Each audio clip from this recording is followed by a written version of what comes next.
Hello, good evening everyone. I'm 𝐀𝐫𝐜𝐡𝐢𝐭𝐞𝐜 working at the Curator at the Flanders Architecture Institute. This evening we are gathering for the book launch of The Urban Villa by Dogma. The book is published by VAI and Black Square, so first I would like to thank Maria Giudici for the nice collaboration. I'm guessing you have already visited, some of you have already visited the exhibition itself, and the book is actually an extended version of what is specially configured in the exhibition hall. Maybe I would start by saying a few words about our programming and why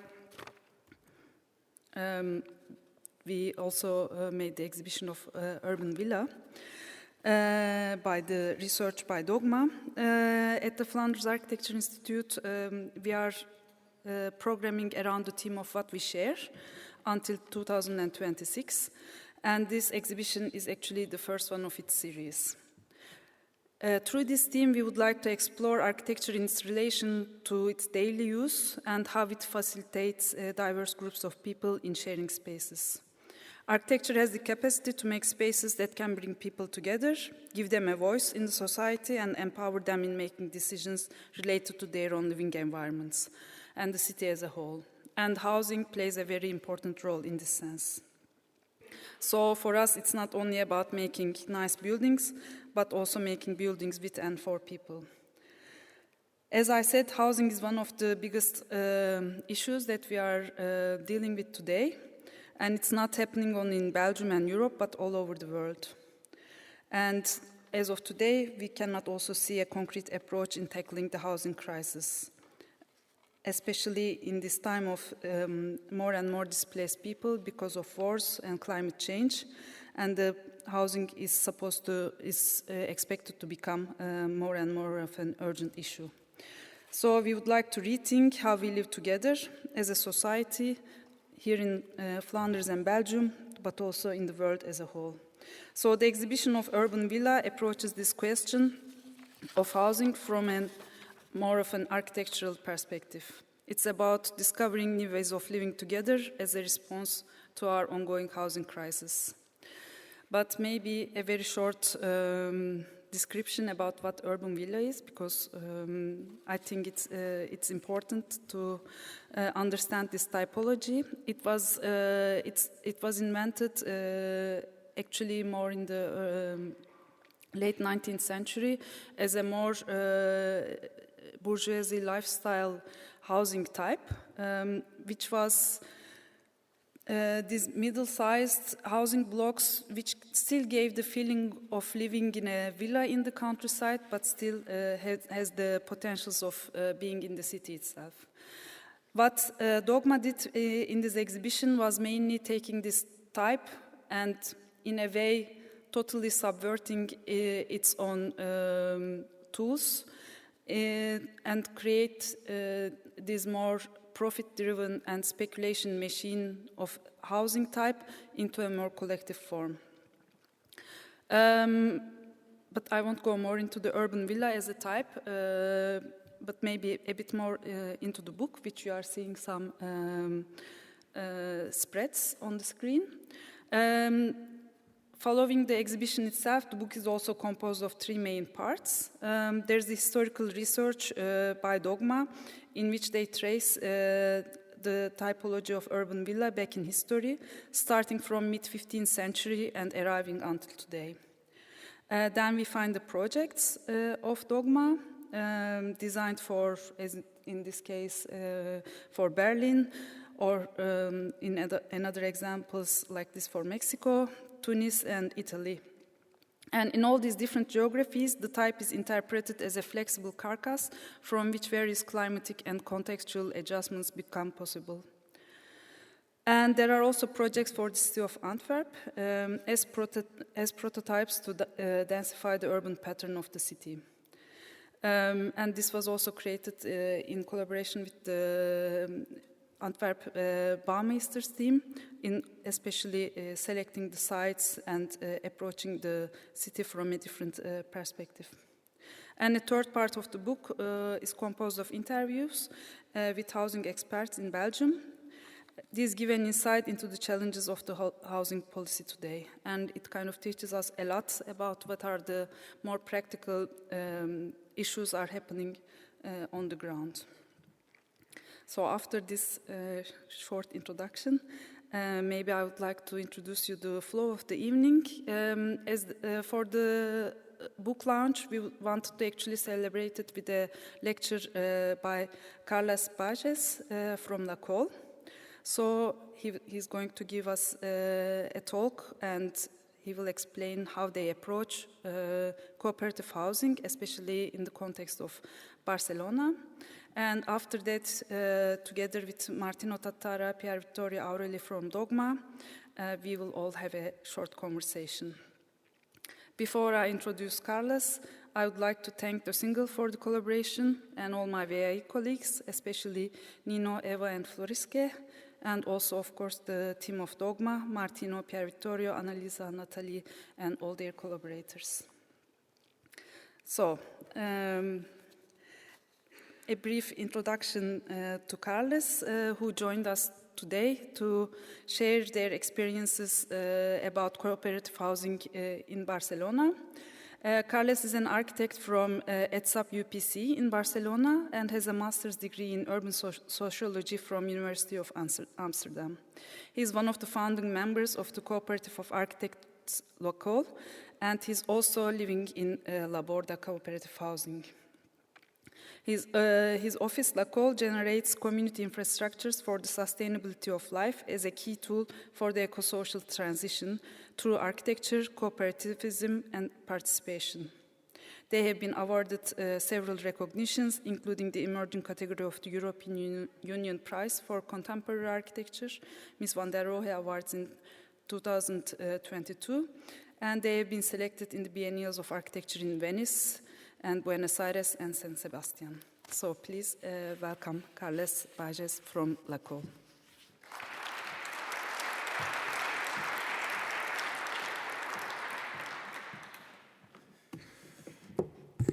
Thank you, everyone. Good evening.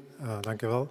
Thank you very much for the invitation and all the logistics and for thinking to invite us. It's always still overwhelming and something out of this world that we are invited to talk together with people that we admire and we read and that we are very much influenced. So it's really an honor, and it's also a first time for me to do a talk in this format of giving talks after dinner. Normally I'm more used to have a talk and then go to dinner. So let's see how does that work. As mentioned, I'm here as part of a bigger group. We are a workers cooperative based in Barcelona. Normally we split among some of us who comes to the lecture, so I'm sorry that it was me this time to come to you. But maybe you see some of my colleagues. And we all met at the architecture school when we were finishing our degrees. We started renting a place because our faculty was very small and we didn't have any place to work in the faculty. So we ended up, by coincidence, in a neighborhood called Sants in Barcelona, that it's very known for its historical working class organization. There's a lot of cooperatives, a lot of associations, a lot of neighborhood associations, a lot of squatting. So we learned a lot from this network. And this was our place for 10 years, first as the students. Then when we finished, it was during the economic crisis that hit very hard Spain, especially the young people, especially architects. So some of my colleagues left. And the ones that we stayed in Spain, we decided to create our own office and to run it as a cooperative. Now this is our location. It's 5 minutes walking from where we were. We've been here 5 years now. It's a place that we renovated and that we share with 9 other organizations from the social economy. There's a bookstore, there's a restaurant, there's other offices. So we were always, in our history, embedded in this cooperative system. No? So for us was not something new when we started working with this idea of housing cooperatives that was already present in the discussion in Catalonia. For many years, there was things that were like ideas discussed, but very few cases. There was only one project that was done in a rural area, in a private land, nothing in the city, nothing done as affordable or social housing. So actually, that's where we started with this project called La Borda, where I live. Now there's been more following, but it's something that for us is quite new. For us, I mean, for the country, we have it's explained in the exhibition, but we have similar story from Belgium. Mostly it's owner-occupied houses. People in Spain also, their main inspiration and aspiration is to buy a house. We have 70% of owner-occupied houses and 20-some% of rental, 1% of social housing. So that's our situation, our context. So we started researching and trying to implement this type of projects at a moment that what people understood for cooperative housing in the Spanish context was something very different. We had cooperatives in the 70s, but they were cooperative of people who got together to buy a piece of land, to build, to save the money from the middleman. But when the building was done, they would split the property, become owners, and now these cooperatives, these thousands of units that were done during the 70s by cooperatives, they are now in the free market. There's no organization there, And so we have to call it now vivienda cooperativa en cesión de uso, so grant of use cooperative housing, which is not a super sexy name when you try to sell it to people to convince them to join our movement. But because we need to distinguish from this other ownership model. So here, the basics of this model is where there is a democratic organization, there is this cooperative that is owned and run by the members that are going to live there. The building and the units are always collectively owned. There is no private property of the thing. You have a share, but this share doesn't relate to any piece of land, to any unit or anything. But what you have is the right of use, And we put a lot of stress, actually that's why we call it right of use, because we think this is what is important, That you have the right to live into a place, the right to use it as much as you need it, as long as you need it. And if you don't need it, the cooperative has the right to give it to somebody else at the same, for the same what you have put in up front, without any value increase, without you choosing. It's always the cooperative who chooses who lives there. As I mentioned, this was something quite new, but the good news is that it's something that has grown tremendously fast. We started with the first projects, new projects in the city of Barcelona. This is number of units, not number of projects.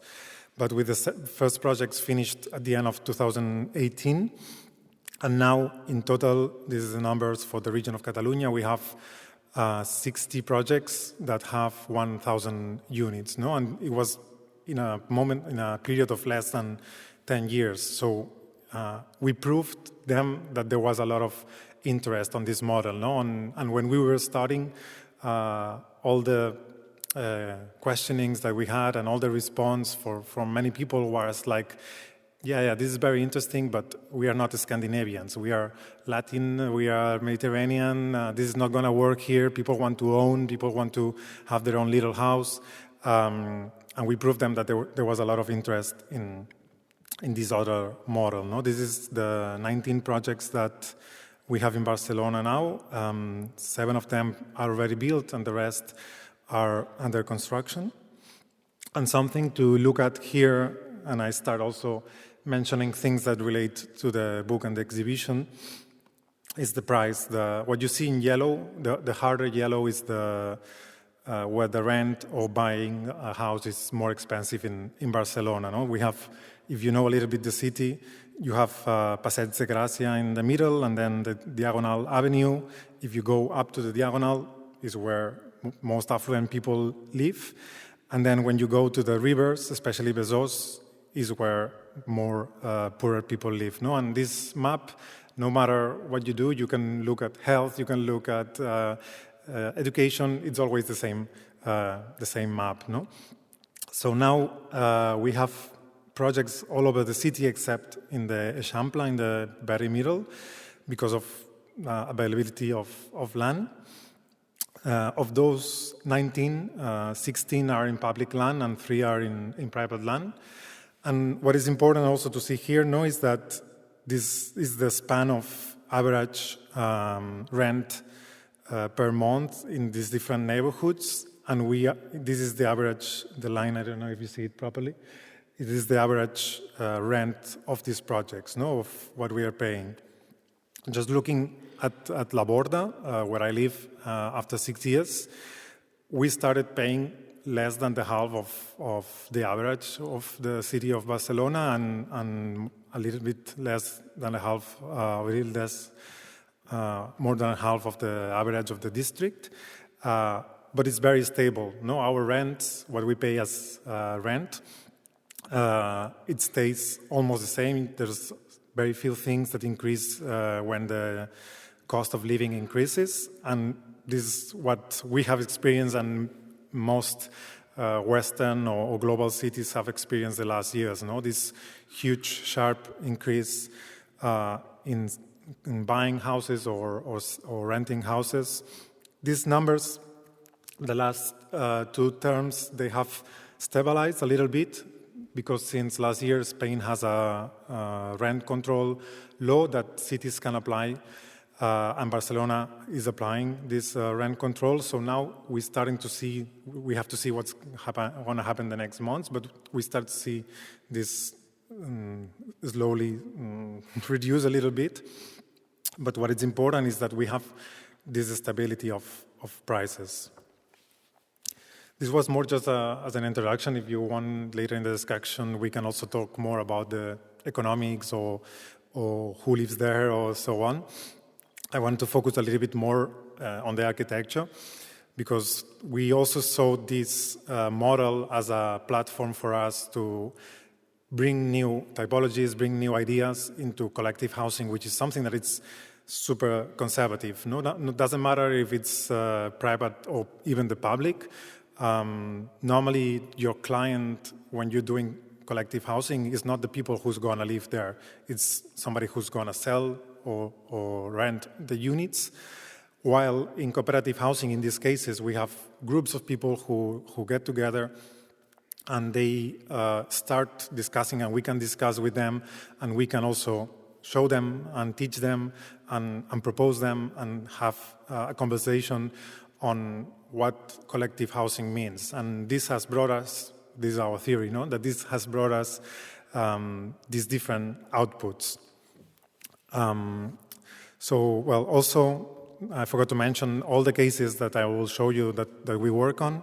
It's always social housing, doesn't matter if it's private land. Even we work with a foundation that helps to buy private land and then turn it into social housing. So just to order a little bit the presentation, no? These are 3 strategies that we are working with these projects and with the communities in order to make collective living a little bit more up to the date, where we're living with the social challenges and environmental challenges that we face. No, the first strategy is to reduce. No, why are we obliged to do things? Why are we forced to do things that we don't need? No, many times in collective housing, you see projects that do things just because they sell better or just because the regulation enforces you, no? And here we had the case that the city of Barcelona was forcing us to make underground parking. This is something that is in most Western cities, that for every new construction that you do, you have to provide parking. But we knew that in social housing, people tend to have less cars. In the city of Barcelona, people tend to have less cars. The policies of the city of Barcelona is to get rid of cars in some years. So why are we still enforcing new buildings to promote having a car, no? And to subsidize having a car? So together with the other housing cooperatives and some of the political parties, we convinced the municipality to change this law and to change what they used to be minimums into maximums. So now the La Borda was the first building not required to build underground parking, but all the new constructions, if they fulfill some criteria of sustainability and the program and so on, they can apply to this, which is a saving not only in ecology, but also in economy. Obviously, we can also reduce our footprint with materials. This was the construction of La Borda again, made of wood. This is not something unique or something specific from cooperatives, but I always like to put it into the conversation, because when people think about these democratic processes where everybody has a say, where there is a monthly assembly and there is consensus and you have to convince people, some people think that the most conservative results will happen, no? Because you need to convince everybody. And here we proved that we could be very advanced, very risky. And when it was finished, it was the tallest wooden building in Spain, no? So we proved that doing a democratic process, we could be even more risky than any other startup or whatever. We can also reduce in overlapping or doing things a little bit differently. No? This is La Balma, the second project we did, where the balconies there's no balcony, private balcony. The balcony is at the same time the corridor, the exterior corridor. This is obviously fine, I guess, in many European countries. In Spain, there was a lot of fear on privacy and domesticity, intimacy. And actually, this proved to be one of the most successful parts of the project, and people are super happy to have this relation with the neighbors. And if you don't want to be seen, you just put a curtain for the moments that you want to be seen, and that's fine. No, the typology still works on you. We've been working on that use of the corridors that you also saw in La Borda, as well as relation spaces. Now also this La Morada that we finished this summer is a project that is only women or trans people living in it. And we played there with the kitchens as a threshold, no, as a intermediate space, same as here, La Raval in Manresa. This is a small municipality 1 hour from Barcelona, also proving that it's not only a type of project for big cities. No, this is a city that is actually shrinking, is losing population, and the municipality gave a piece of land to the group that was promoting this project, because they wanted to attract people to the city center. So, because we know who's going to live there, we can also look and study. No, and actually we're doing studies with the Health Institute of Barcelona, for instance, checking at the health of people before moving into these projects and after moving into these projects, and they already published some findings on positive impacts on health. And we can also know, for instance, what's the household composition, no? And for instance, this was the case of La Borda, where from 28 households, there was only one that was the classical family, 2 parents, 2 children. 27 was something different, no? And the vast majority was people living alone, people living in couples, which is the reality in Spain. More than 50% of the households is people living alone or people living in couple. So why do we still produce huge houses with a lot of bedrooms, no? And why don't we have more flexibility as well? So here, what we did and what we're doing in most of our projects is to play with the layout of the project, no? of the unit, in a way that it can incorporate different ways of living, no? From the smallest to adding or subtracting some rooms. Is also less hierarchical typology, no? Where you cannot tell this is the master bedroom, this is the living room. It's very flexible on how you can organize the unit. But in addition, you can also change it over time, no? So all the structure, not only the physical structure, not only the walls, not only the plumbing, also the contracts, everything is prepared so that these rooms that you see in gray in the first picture, they can change from one unit to the other in less than a week. No, if there's one unit that doesn't need it and another unit that wants to use it, we can do this change very quickly. This might sound utopic, no, because it has to be a lot of coincidence that you need a room and your neighbor doesn't need it. But only after 6 years, it was almost happening last year in La Borda that we were discussing the possibility of changing one of these bedrooms. No, so this is the case for a medium apartment in La Borda that has one room here added to the most basic unit. So what happened in La Borda is that we had 28 units that all came from the same basic, from the same matrix, and they were all completely different because you could decide whether or not to have one extra or two extra bedrooms.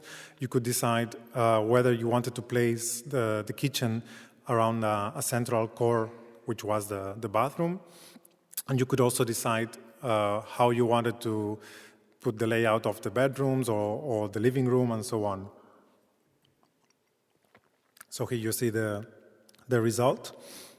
And this was very positive, no, in this aspect of absorbing this diversity of the real society. But this brought afterwards we saw that this brought some problems, no, this customization, because you saw the images of the kitchens. The cooperative gave a very basic kitchen and you could upgrade it.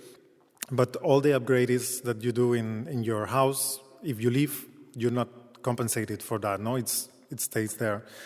And after 6 years, this is what we have seen. These are the 28 units and all the changes that there have been. The orange ones are temporary changes and the green ones are permanent changes. This is the first time that I showed this diagram. I was preparing it for this, so I'm still not clear how to show these movements of units. But this was very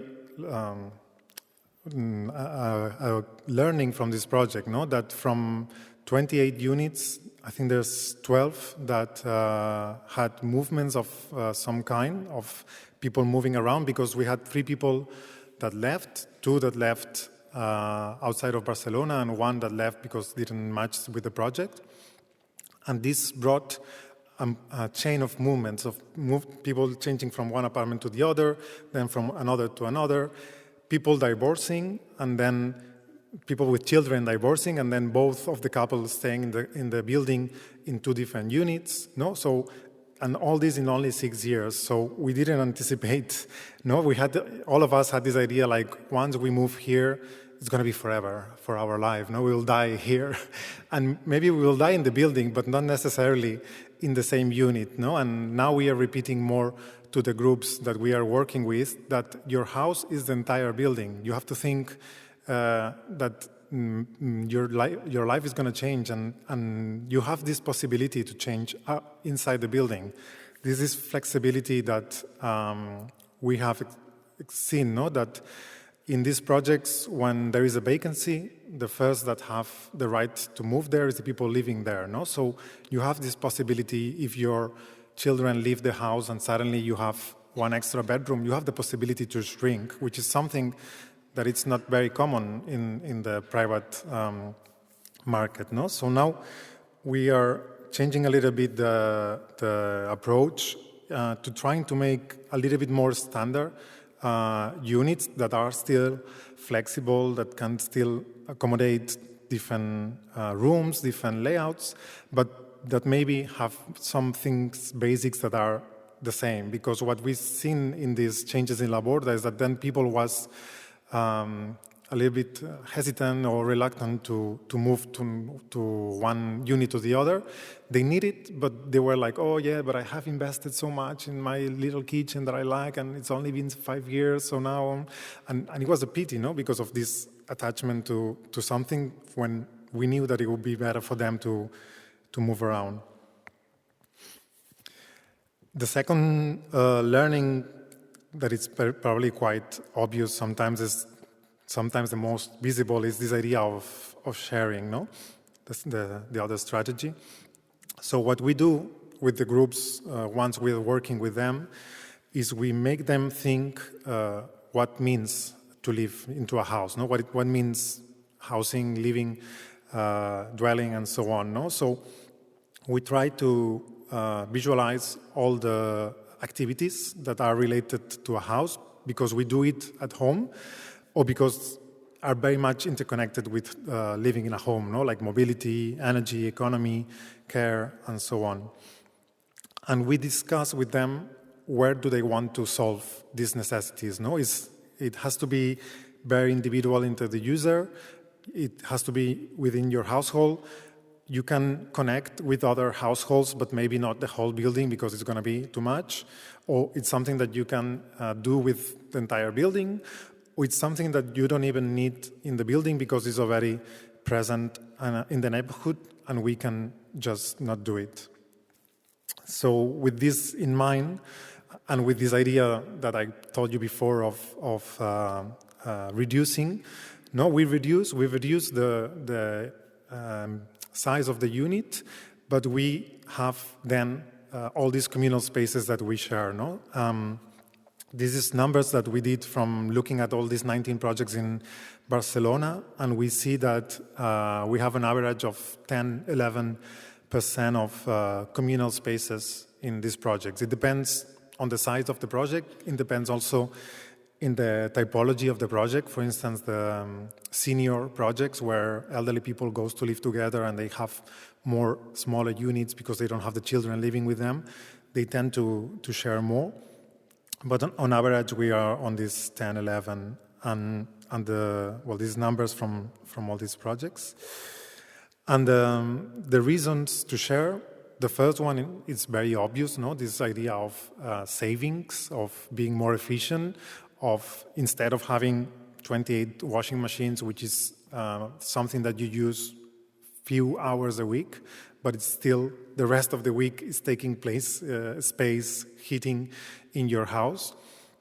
We can share a couple of industrial machines that are more efficient, faster, have bigger loads, and that's enough, no? And this was something that I think it was one of the things that people was most afraid in La Borda before moving in, and nobody, like 0 people, will go back to a model of having, we have the space, we were forced by the regulation to have the space and the plumbing for putting a washing machine at home, and nobody has done that because it was more efficient and more better, no? Then we also have this idea of, with these 2 images, I always like to explain that when we talk about sharing, obviously you've seen a lot of sharing in collective housing of rich people, no?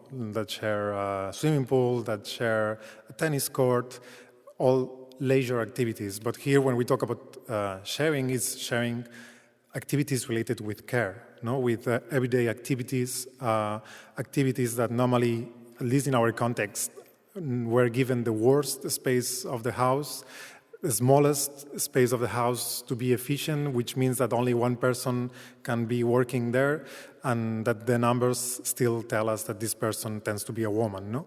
So here we try to make spaces that are generous, that are visible, that more than one person can be doing the activities, and that you can do more than one activity at the same time, no? So this is from 2 different projects, La Balma and La Borda.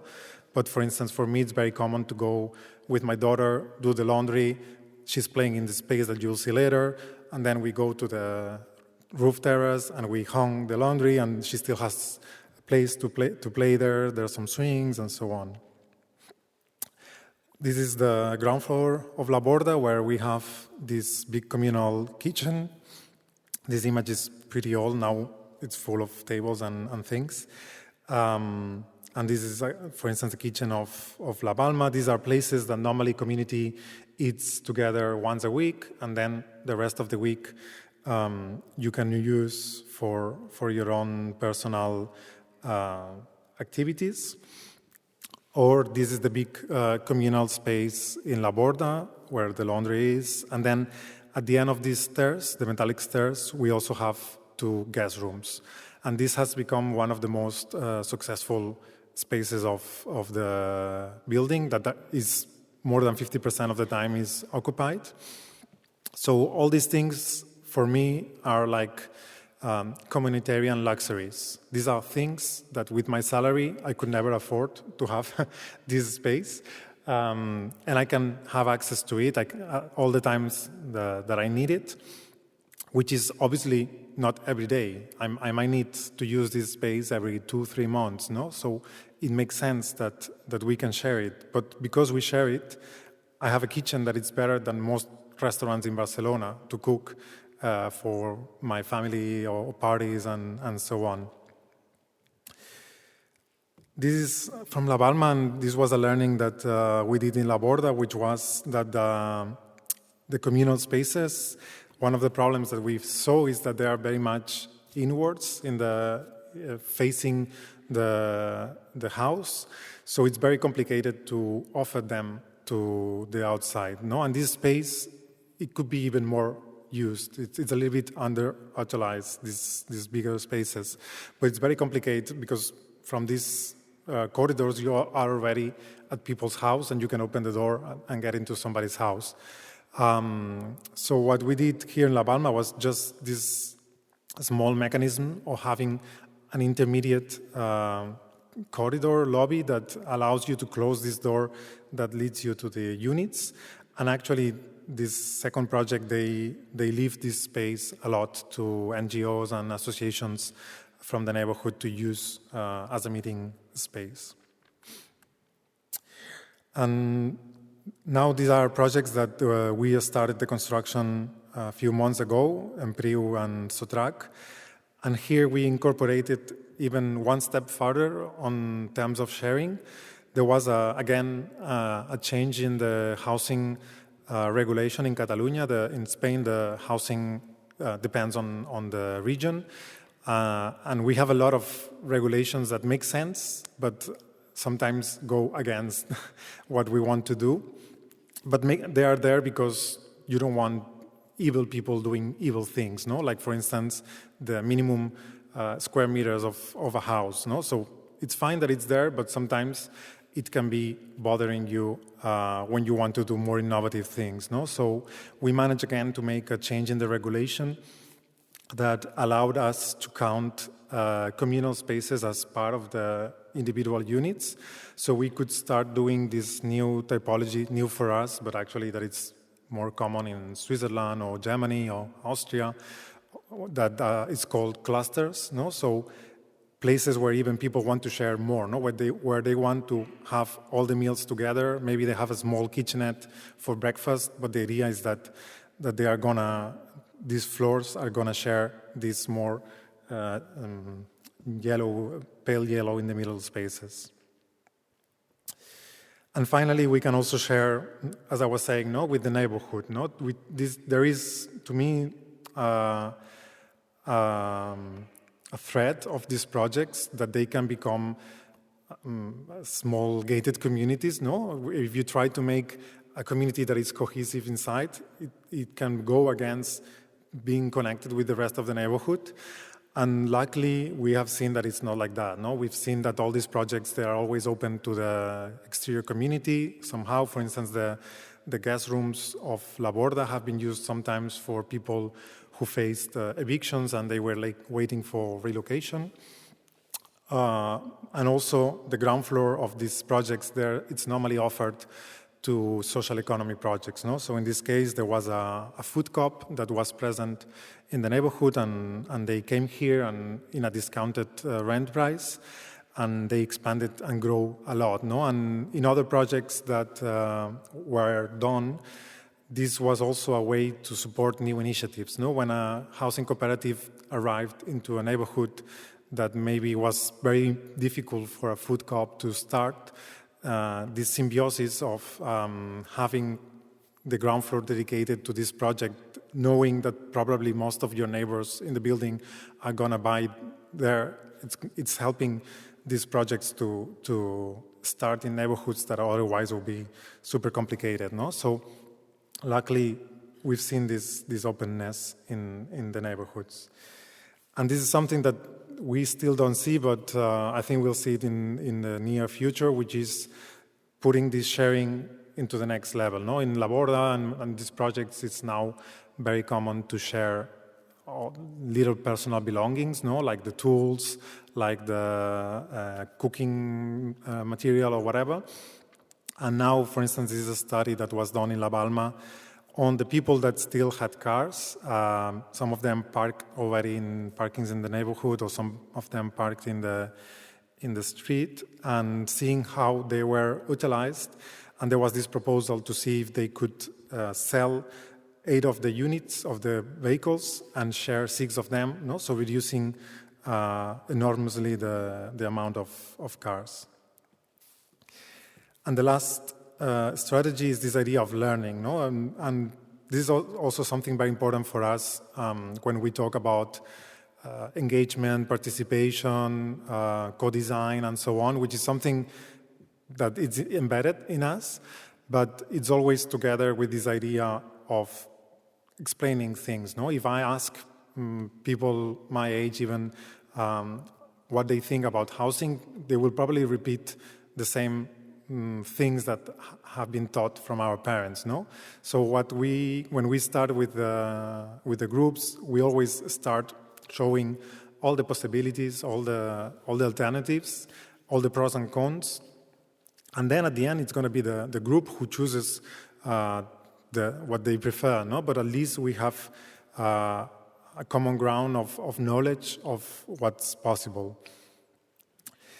And then this also allows us to have very active users, no? So our buildings are not very smart, they are very dumb. The most smart thing that we have normally is the greenhouses that we put sometimes in the corridors and has some sensors. But and even for me, they are too smart. I would like them to be a little bit more stupid, because these machines are prepared for flowers, and they think that we are flowers. There's a cloud, and suddenly it opens, the cloud goes, and then suddenly it closes. So we want them to make a little bit more stupid, but it's complicated. But what we have is very smart and very empowered inhabitants, no? That they can understand. They participate in the design from the very beginning, from bringing us images of presidents, of ideas of what they have, of how they want their house to look like. And then we work with them with the design, with the possibilities. Sometimes not all the time is possible, depending on the skills of the groups, but sometimes we also engage them in the construction with doing some self-construction. Here was in La Borda doing the slab of the community kitchen with the leftovers of the rest of the CLT panels. This was like the heaviest that we have done so far. And then having these very low traditional designs like the wooden pines. No, and if you come in summer to La Borda, you will see it like in the left, and if you come in winter, you'll see it as in the right. No, and this is quite obvious. No, so it's quite easy that people understand that they have to close the window, the blinds, and everything in summer. You see, there's still one that did it. I think she was on holidays. But anyway, sometimes neighbors, they are messaging each other like, hey, it's hot, you should put your windows blind down. No? So they're very, very conscious about it. And this has allowed us to have a lot of, like a passive house building, no? With passive standards that consumes less than half of the energy and the energy bills than a similar building in the area, no? So it's staying in the comfort zone, no? And this is not only so these active users and this pedagogy sometimes is a little bit counterintuitive, no? Like when you come in summer and you see this, we had to tell the tenants, no, that to teach them that they have to close the house during the day, because in Spain it's more hot outside than inside of the house, no. So sometimes people came from context of opening all the windows because you want the breeze and you want everything, but here we had to tell them how to use their house, no. And it's very funny because now many of them they use words that are from architecture school, no? Like they talk about cross ventilation, they talk about the vertical core, no? So it's funny to hear them talk as architects. And just to finish a little bit, no? This is something else that we're doing from this learning, no? Which is trying to translate all this model into a way that it's understandable to people, no? So it's like we have in our culture, everybody knows what a mortgage is and how to make a mortgage and how it works, which is something very complicated and elaborated. But then when you start explaining what cooperative housing works, how it works and what it meant, all the steps that you have to do, suddenly it's super complicated for people, no? So we are doing also a lot of work trying to make these processes more simple, more easy to understand, more easy to participate, and that it doesn't have to be such a fight, no? Which normally it is, because you need to, well, this is the process, no? You need to gather a group, you need to find the land, you need to find the finance, you need to find all the professionals, you need to define how you want to live, you need to build or to refurbish, no? So it's a complicated process, and that it's very interconnected, no? Here you have on top all the social issues, then all the legal issues, then all the architectural or place issues, and then finally all the economic, no? And all these are connected, no? And sometimes, like, the first things that we have to do with people is to make them understand the process. Like, okay, this is going to take us 3 years. This is going to take us 2 years. Before we know how much it's going to cost, we need this, and this, no? And it's a complicated thing. We are working with people that doesn't own a house, which means that probably they haven't even renovated the bathroom, and suddenly they have to work with €5 million projects, no? And they have to understand how to choose a construction company, no? So we've been working a lot the last years in making a lot of materials, in making a lot of pedagogy, and also in offering a lot of services of support to these groups and to these communities, no? And we are now in a good situation in the sense that we have a lot of projects built, a lot of projects that are under construction now. There's a lot of interest. We also grow a lot in the support from the government, no? The Laborda, they only get the general grants for building social housing. Now there's specific grants and specific support from the government to make cooperative housing. The problem that we know, that we face, is that the construction cost has increased the same amount as the grant, so we are a little bit at the same point of departure. But it's a model that is actually gaining a lot of attraction, especially in the region of Catalonia. The rest of Spain, we have several projects as well, but there's been less support from the government. No? So, for instance, in Madrid, you have 4 or 5 projects, but they are all in private land. Now we're having the first ones in the Basque country and so on, no? Or in Canarias, Mallorca, but it has been always a problematic issue. No? So I really like to stress as well, no? The importance of this model to participate, even if it's independent, if it's bottom-up, if it's organized by the people, the importance of getting support from the administration, from the government, no? Because otherwise, these projects, they can easily become, and I think it's said also in the exhibition, no? They can become more elitist, bourgeois for certain type of highly educated, highly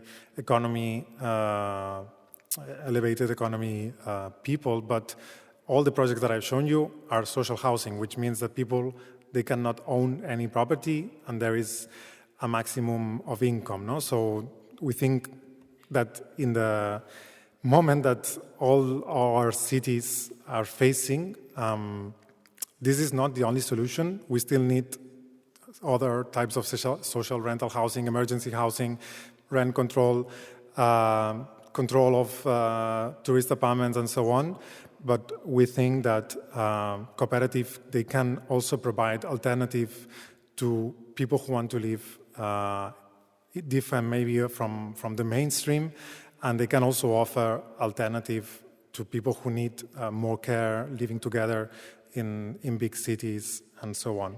And I'm going to leave it here because otherwise I will not have time for discussion. Thank you. I would also like to invite Martino and Pier Vittorio to the stage to start the little conversation. Thank you very much for this very nice and actually very focused lecture. Maybe I would like to start with asking, what do you see as the connections between your work and Dogma's work and vice versa? Because before the lecture, you both said that you see connections, so maybe we can start a little bit there. Yeah, we were talking before with, especially with Pier Vittorio, with this idea that we are very bad, I don't know if at theorizing, but at writing, we are not very good at it. So we are more practical, hands-on people. And we actually learn a lot from their theory and their writing or their projects that are not realized. So obviously you need, before all this is done, you need other projects to be thought, be on the mental sphere to move. And a lot of this connection, I think we all share this connection that, or this idea that our work as architects and our what we do is not something, it's not a piece of art that lands whatever it is without context, especially without impact. No, all this idea. No, we cannot think doing these projects without thinking on the economy, on the legal, on the human relations, and I think that it's present also in their work. No. Well, maybe from a different perspective or the opposite perspective, I would say that I was very, let's say, happy to listen to your lecture because indeed I recognize a lot of themes that, let's say, we have been working on in the, I would say, past 10, 15 years. Some of them are also very well, I think, present in the exhibition, but not only, also in other projects. And your work in a way show that maybe ideas that we have tried to think of have been actually realized and have in a way materialized in projects that are, seems very, let's say, successful. I can maybe just mention a few, maybe the few topics or themes that have struck me during your presentation. For example, the idea of flexibility of the unit, certain idea of use of material, the reduction. I think all your first point about reducing is something that we have, in a way, try also to think very much about when we develop our ideas on housing and domestic space. The idea of seeing the project not only as a product, but also as an instrument, a pedagogical instrument that can in a way train inhabitants. I think they were all somehow ideas that we have been very much thinking of in the past, and they make me very happy to actually see them beautifully materialize in your work. Yes, I agree with Martino. It's first of all, we are very honored to have you in the context of our exhibition, because as Martino said, many of the ideas that you put forward are themes that we are also been working a lot, and to see them so beautifully accomplished and realized is very hopeful, because as you know, and you explain it very well, it's easy to idealize and fantasize about cooperative housing and even social housing, but we have to remind ourselves that we are in a neoliberal economy where in the last 40 years housing has been radically commodified, and where it's extremely difficult. The project of housing actually really stopped when this condition started. And for me, Lacol represents this moment of reappraisal, not just of cooperative housing, but really what I would call the housing project. In a way, in that sense, we feel a lot of kinship. Of course, we also very much admire the fact that you were able to realize what I would say are very radical propositions. I mean, propositions that often are very hard to realize from a even typological point of view. Maybe to follow up on this kind of pedagogical way of typology, maybe even, because as I see in this kind of commodified environment, the housing itself is also a place where there's a lot of market research. So many of the things that you want 2-bedroom apartments, it's also defined in a different environment than what you actually need. So how do you deal with this kind of, I would say, prejudices of people, like when they start to make a cooperative? I'm not thinking, do they really imagine these plans, or is it more like it starts with having a big apartment? Yeah, it's funny because in some projects we have projects of all kind that come from very different contexts and different people and different groups, and some of the groups they come from very radical political spheres, no, and it's people who gather because they are very, for instance, extreme left in certain things, for instance, gender on different levels, and then when you start discussing housing with them, they have the same classical ideas of housing because it's our context. No, we are even my parents were like asking me like, but why don't you buy a house? No, when it's like no bank is going to give me a mortgage. Why would you even ask? No, like, and I don't and I think they still don't understand why I don't buy a house, and that's my context. No, and most of us. So it's obviously normal that we start, and even sometimes in my living room is pretty small. We only fit 3 people, but 99% of the time we are 3 people. And sometimes I'm there like, oh, I wish I had the extra room next door because I could have a bigger living room. And then I'm like, why? Like I have a living room downstairs that I can host 100 people. How bigger has to be, you know? And because our brain is structured in a way that pushes us to go into this direction, no? So yes, continuing with what they were saying, no, that it's also for us a place for relearning no, and when we're doing the design, there's a lot of these questions, and obviously because our clients are always poor and they have no money, the economic aspect also is on the table, no? So it's also the reason why we have to save, and that's on the good side, it's good for the planet as well, no? That we are not producing so much extra floor plan of new buildings, no? But all these discussions, when they come into the table, you see that there's sometimes tensions, internal tensions that people have of their first idea, and then finally their results, no? And sometimes we wish they will be a little bit more radical, and sometimes we are surprised, no? Like this 𝐀𝐫𝐜𝐡𝐢𝐭𝐞𝐜 project with this new clustering typology.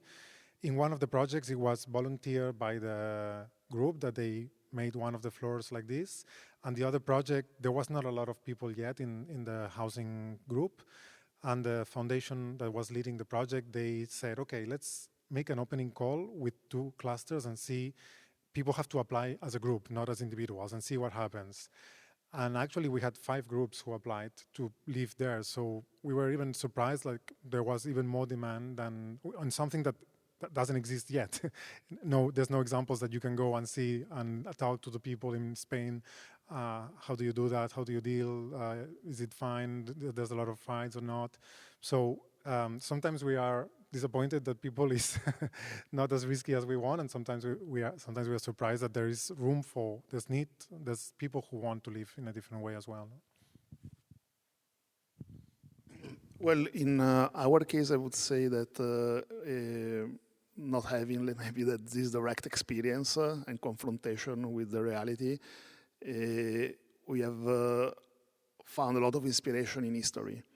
And especially the history of housing, which is very rich, in a way prove that, in fact, there are a lot of models which are very different from the one that we got accustomed in the last decades or maybe the last century, which in fact prove that societies, different societies in different parts of the world, in different historical time, have been living very different models. And in a way, our maybe research and in a way the urban villa is also a chapter of that, are built around, on the one hand, an attempt to show in a way this richness which we found in histories, and to bring this, let's say, as a sort of source of inspiration for a project of today.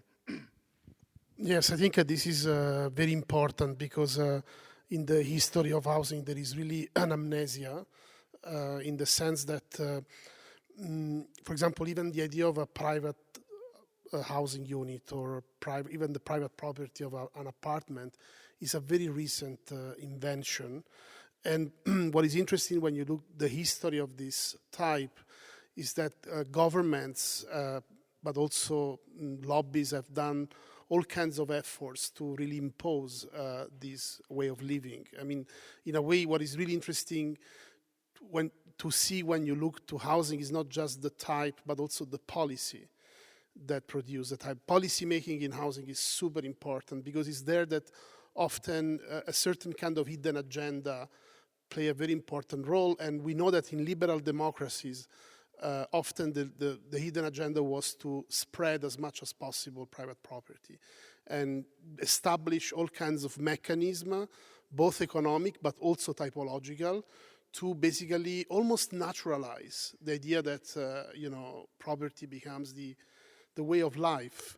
And I think that for me what is interesting very much in the work of Lacol is that somehow they really go back to these 2, in my opinion, fundamental aspects of the housing project.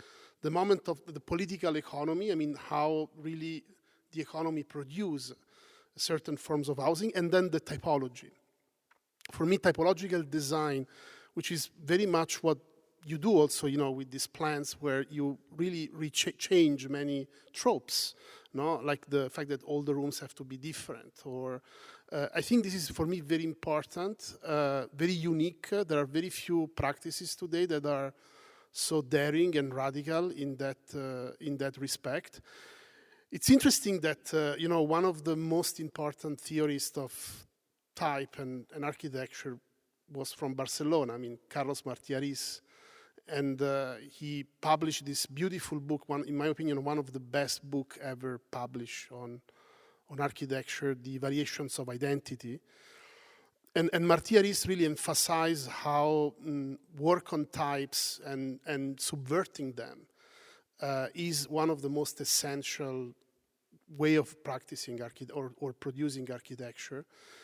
And for me, Lacol really has been able to go back to that kind of project. I don't know if it's a coincidence that, I don't know if it's a Barcelona, School of Barcelona thing, but it's really an exemplary aspect of your work. And of course, we have tried to work on that as well, but I think it's something that I really want to emphasize, and maybe one of the strongest reasons for us to really have your lecture here, it was really to really shows this aspect of your work, which I think is very impressive. Just to add to this that you were saying on how we forget about the history and how things are constructed, no? As an example, Spain before the Civil War, it was the other way around. We had 80% of people living in renting. And after the war, during the dictatorship, the first Minister of Housing that we had have this famous motto, because all the social housing that was done was sold, was property owner occupied. And he said in Spanish, it's a beautiful song, like, no queremos un país de proletarios, queremos un país de propietarios, which is we don't want a proletarian country, we want an owner country, no? Because they knew that people would feel more conservative if they have to pay a mortgage for 25 years and oof, no, let's not make a war now because I have to pay a mortgage. No? So it's obviously no coincidence. Things are made easy for you to go into this channel. No? So that's why, to me, is what we need to make, that is very complicated now should be the most reasonable solution. You don't have to think about, I have to make a cooperative housing. It should be the easiest, the most logical. It's especially because I think what is really essential in a cooperative housing is the return to use, use as the compass of living. Because when housing is dominated by properties, housing becomes an asset, becomes really more of an economic thing than something to use. And I think that for me, one of the interesting things of cooperative housing is that push people to again use things. So when you are not using them, someone else use. I mean, that's the difference between use and property. Property is a right which when you own something, you exclude others to use it. This is actually one of the fundamental problems with property, especially property of land or property of housing, is that it's an exclusionary right. You own something by excluding others. In a cooperative actually situation, you use something, but when you are not using it, someone else uses it. And this is exactly what the liberal democratic state in the last 100 years has tried to destroy. This sort of agility of use, the fact that when you don't need a room, someone else can use it, to the point that we think that this is really unthinkable. Often when I explain these things to my students, they sometimes they're skeptical that can really happen. But actually it happened for many, many years, for millennia, and it's only in the last century and perhaps in the last half century that this right of use or possibility of use has been completely defeated by the house as an asset, the property as a really rigid framework that cannot allow others to use it. Maybe a bit related to this discussion is the regulations, because it also has a lot of effect on the typologies themselves, because you were also mentioning in your presentation that this kind of more kind of a Switzerland typology was not well received at first. But then if we think about housing as an issue, it's more of a global issue, but then it has to be broken down into these more local contexts. How do you work with it? And also maybe for Dogma also, because you have been working in very different geographies? How do you approach this issue of regulation? Yeah, in our case, we don't. It's always a fight. We try to make maybe one battle per project because otherwise, no projects will be built if we have to fight every battle. And we had like when we did La Borda, we had battles with every person you can imagine. No, like when we went to the ownership registry, they could not understand. We went to the energy suppliers, they could not understand, they didn't give us 1 meter. We have 29 meters for every apartment, although we wanted 1 meter, it was impossible to get it. Now there's some projects that did manage to get 1 meter. And then we have, as I was mentioning, certain regulations, some of them make sense with, for instance, these minimum requirements. Some of them are really outdated, even the wording. For instance, when you talk about the bedrooms that an apartment has to have, you still need at least one marital bedroom. They don't even call it double. They call it you have to marry somebody to live there or something. Even in the housing code, it's written like that. Or for instance, something that sometimes when we are always stretching the regulation as we can, trying to find gray holes. So for instance, if there's something of limitations of minimums, then maybe we try to play with, maximums. So this is not 2 houses, this is 1 big house, so on. But for instance, in social housing in Catalonia, you cannot exceed 90 square meters, which makes sense in the idea of we want to make more units for everybody. But this doesn't make sense. Nobody's going to make a super big social housing because they don't have this money to pay the square meters, And on contrary, it's bothering us to do these typologies of people who want to live together in a big apartment or so on, So luckily, we've been having now very close relation with the local and the regional government, so we can always talk to the politicians and to the technicians, and there's always little by little moves, and advances, and the problem is that is very. We understand that sometimes they don't take the risk because they know we have experienced it, and it's mentioned also in the exhibition, like all this sharing of reducing the units to shared spaces and so on, which is something that we do because we want and because we are happy with this. Some evil companies are using it to squeeze people in the city center and call it co-living and charge you twice what I pay.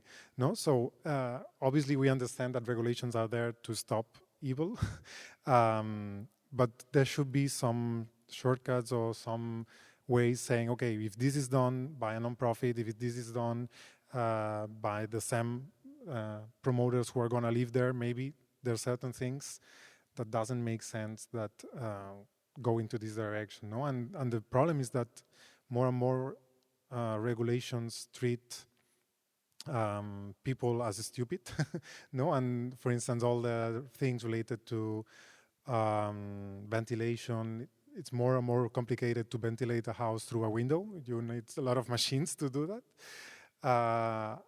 Or for instance, La Borda could not be built as it is now because of the increase of the soundproof regulations. And I don't hear my neighbors, but still we are following, I don't know, German standards or something, and we don't need that in our context, Because I don't hear my neighbors. I don't need even a higher acoustic isolation that will cost me more, that will cost more materials, that would not allow me to use wood as construction because the wood is very light and carries the sound. So definitely what we need, at least in Spain, is a little bit more of flexibility in the regulations, although we are managing to change some.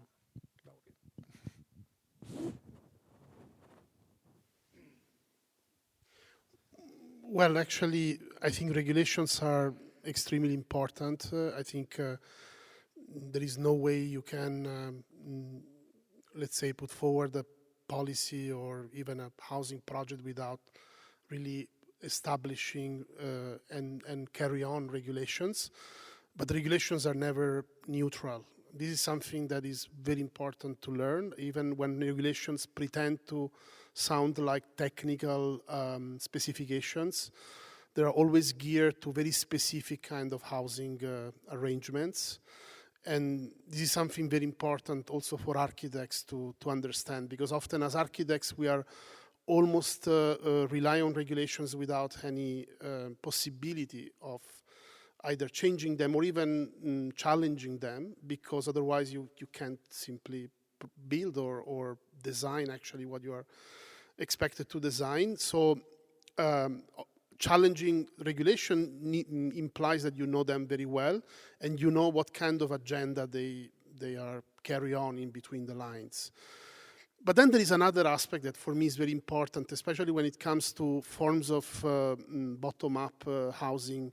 And this is something maybe more of a question than an observation, which is what I would call rules, in the sense that I really believe that, at least from the experiences that I have the chance to study, that many commoning forms of domestic space in a way rely on rules that often the inhabitants themselves establish, which is very interesting because when we think about bottom-up initiatives, we always think of a kind of sort of hippie-like situations where anyone do as they please, but in fact the contrary is true.